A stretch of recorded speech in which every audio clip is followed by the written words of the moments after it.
was born in San Diego, California. Spent about half my life between there and Albuquerque, New Mexico. It was a rough childhood. I spent time from 13 to 17 in an orphanage, abusive family, not good. I was living at the orphanage in New Mexico, and a number of guys that were older than me had gone in the service, come back and visited and so forth, and they'd gone in the Marine Corps, a couple of them, and told me, of course, not to go in the Marine Corps, to go in the Air Force or something like that, and obviously, me being, hard-headed as I am, I said, no, I want to go in the toughest, meanest outfit they got, I want to be a big, bad Marine, so I got about 2 days before school started for my senior year, I got my mother's signature and joined the Marine Corps. Got out of boot camp, went into a unit that had just came back from the Cuban Missile Crisis, and of course they wouldn't, and I didn't know it at the time, couldn't talk about it, but I would ask them questions and all that stuff. Where'd you guys go? What'd you do? And all that, and they wouldn't tell. So anyway, that was my beginning in the Marine Corps division, and it wasn't too long after that we went on a. It used to be a float phase where we were in the Far East and steaming around, going to various ports, and did that until it was about I was overseas for a 13-month tour, but 3 months of that was on the float phase. Came back to the States, was in Pendleton for a year, and then we had just gone to cold weather training in Squaw Valley, snowshoes and learning how to ski and combat in snow. And just got back from that, was sorting out all our gear, parkas and all that stuff, and I came into barracks and said, anybody that has more than a year to do is going to Vietnam. And nobody knew what Vietnam was back then. It was like, so 65, I guess it was, early 65. Well, when we went over, we spent about a month in Okinawa, I call it acclimatizing, learning jungle warfare and all of the stuff that you're really going to need in Vietnam. And they asked, who wanted to be a sniper? You had to be qualified and expert rifleman to begin with. And stupid enough to, it's like, it's a, pretty dangerous job all in all. But, I was young and gung-ho, and I thought, man, I want to do that, and so I went to the sniper school, and it was the first one that they had instituted since Korea, I believe. They did it, the Marine Corps done away with it, and they thought, we don't need snipers anymore, we got bombs and, and all that stuff. But turns out they did need snipers, and I turned out going through the first class, at least there in Okinawa, and I think the first one they've had since World War II, even here in the United States, they hadn't started up the sniper schools yet. So anyway, I went through it and became a sniper, and I was still attached to the outfit that I was with. But during that month there, we also went to radar training, which is, learning rappelling down cliffs or climbing cliffs, blowing a radar installation, coming back, paddling out with a rubber boat back out to the submarine, and all that kind of stuff. It was all knot tying classes and just on and on and on, all kinds of training that just, you could basically do anything, survive anywhere. That was the idea. So, wasn't long after that, off to Nam, and we stormed the beach at Chulai, and those PT boats, where the front drops out and everybody just rushes out, into the hail of gunfire. And, you get through that, you're pretty safe. And we took over some positions at Chulai and set up an enclave, which is a half of a circle from the beach out and back to the beach. And in that, we had our headquarters and all of that. It was a battalion-sized operation. So I was attached to the battalion.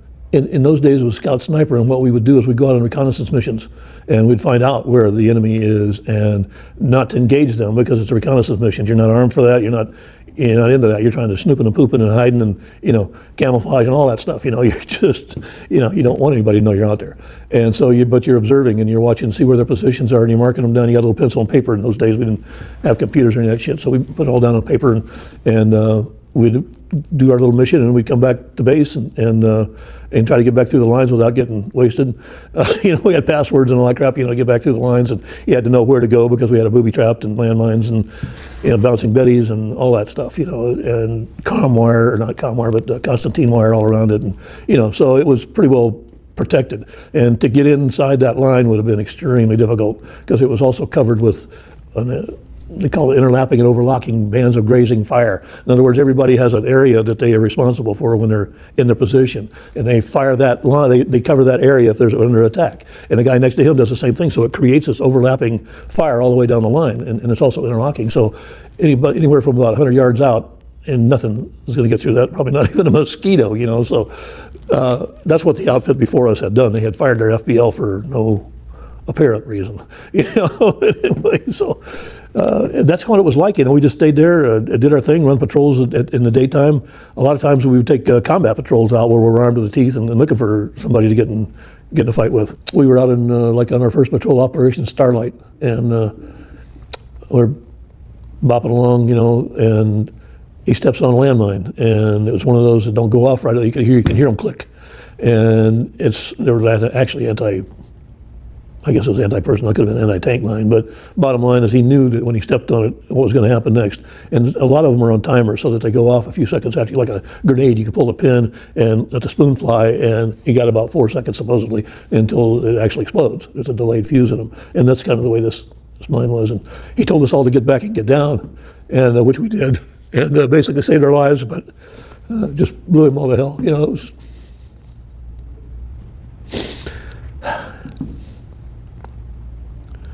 Vietnam in a lot of ways was a series of my buddies dying. But when that one happened, I was a green, young, didn't know shit from Shinola. And when that happened, something snapped at me, and I became, I just had this thought inside of me I was going to kill as many little son of a bitch as I possibly could, and that was kind of what I did the rest of my tour there. And so sniping was, to me at that point, was more gratifying because I had more opportunities to kill the enemy. And I figured the more of them I killed, the less chance I got of killing my buddies, Sorry.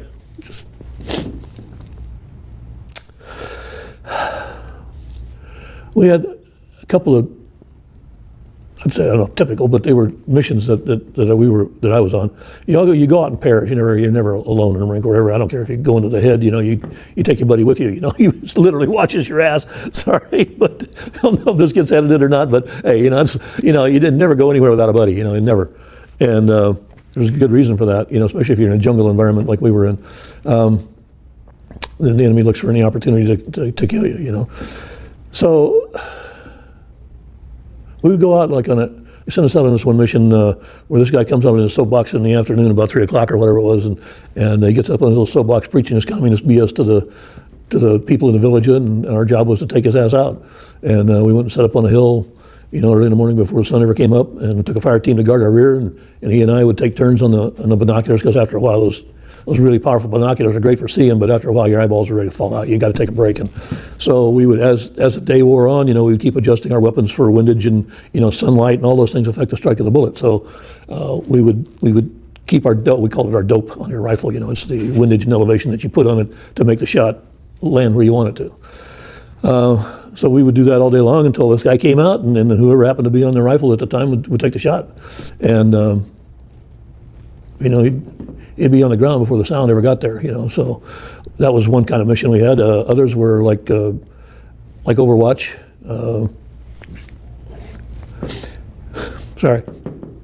Dickie Chappelle was. Do you know who she is?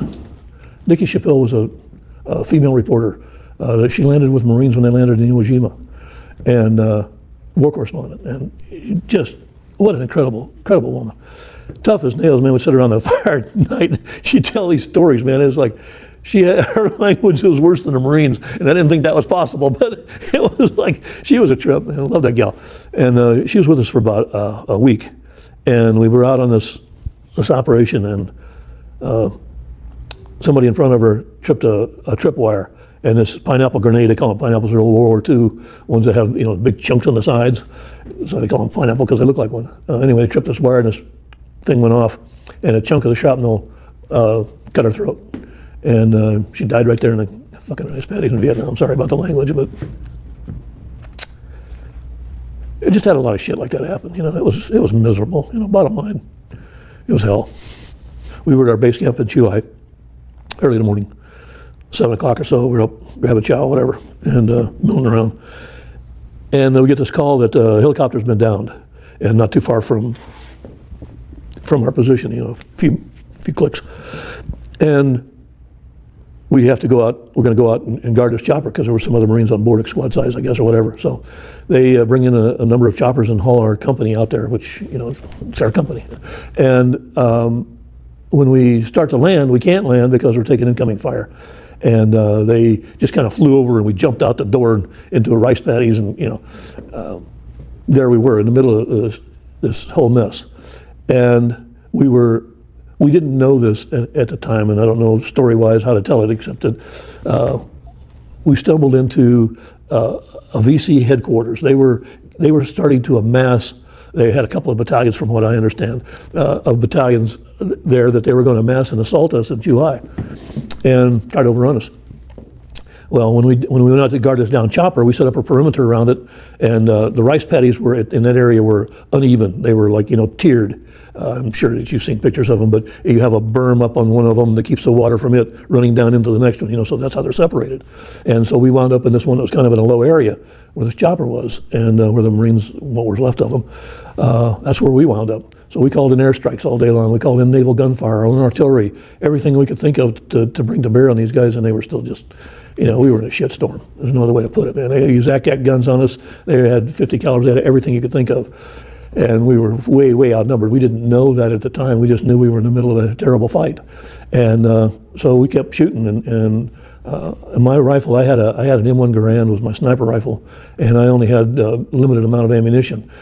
Everybody else was carrying M14s at that time, which was 7.62 millimeter rounds, and we had, they had plenty of that at the time, and that early in the morning. But I ran out of ammo pretty quickly, and one of my buddies, he got hit pretty bad.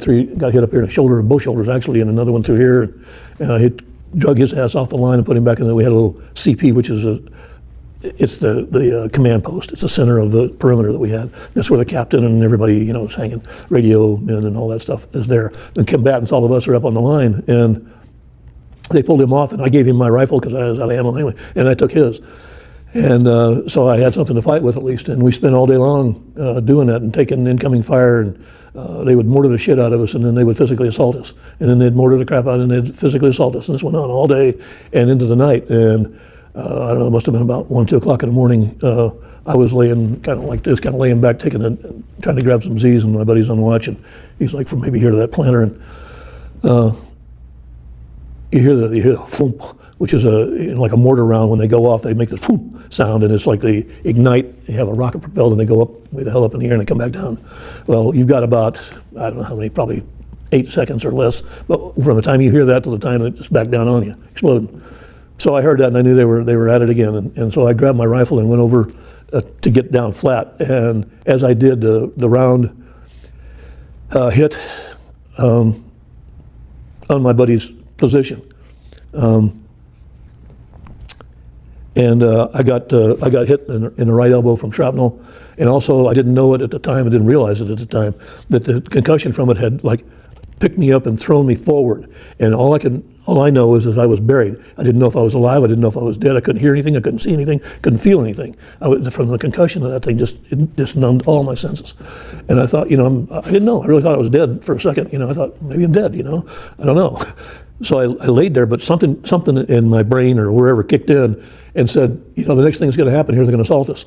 And so I knew I needed to get up and get ready for that. So I did. I kind of got myself up enough to run, shook my head, whatever I did to get back to a defensive position, because I knew they were going to be coming at us. And it was one of those nights where it really wasn't moonlit, but there was enough starlight and there's no city lights or anything around there, but there's enough light, from stars or whatever, that you can see silhouettes and stuff out in front of you, especially if it's moving. And here they come, they're crawling, snooping, snooping along the ground, and I was down to probably my last magazine or less than a magazine of rounds left, and I told my buddy, or I thought he was still, I didn't know whether he was there or not. I didn't know anything at that point. And I said, hey, hold it until they get close, because we only had a limited amount and make sure they counted. So I waited until they got about from me to you, and I opened up on the ones that I could see. And I thought we were done. I thought, okay, I'm going to see God next, or the devil, whichever it may be. But I thought I'm dead. And I had already fixed bayonets because I knew we were going to hand-to-hand combat because we didn't have enough rounds left to hold off another attack like we had been enduring during the day. And it just stopped. There was no more sound. There was no more fire. There was no more nothing. It was just stopped. And I was like, oh, maybe I am dead. It's like you're so, my head is so fucked up at that point. I didn't know. And so I waited and and waited and nothing, you know, and finally you could hear guys behind me stirring, you know, and guys calling for medics and all of this stuff. And but he was on my other side. I said, man, I couldn't figure out why my sleeve on my utility shirt was wet. And damn, you know, I've been having water, you know, and it turns out it was my blood. But they called the corpsman over, and he wrapped the thing up. They yanked me off the line and put me back at the CP. And that was the end of it. They called in helicopters the next morning to evacuate us out. And before they got there, you know, you stick your head up to see, you know, if it's going to get shot or whatever, and no incoming. So, you know, you get braver and you stand up a little bit. Finally, I got up, and we all did. And I walked out there to where my position was, and I had lost my helmet. And I found my helmet, and I knew it was mine because it has our name. You know, we put our name on there. All your gear has got your name on it. And I found it in the back. We had these old steel pots, they called them, like from World War II. And the back of that thing was caved in from the concussion from that round. You know, and looking for my buddy, and we found part of one of his boots. It was about all that was left of him. And so for many years I carried that around, actually with part of him in me. And I thought, you know, it was really a screwed up way to live your life, you know. It just sucks. I endured it.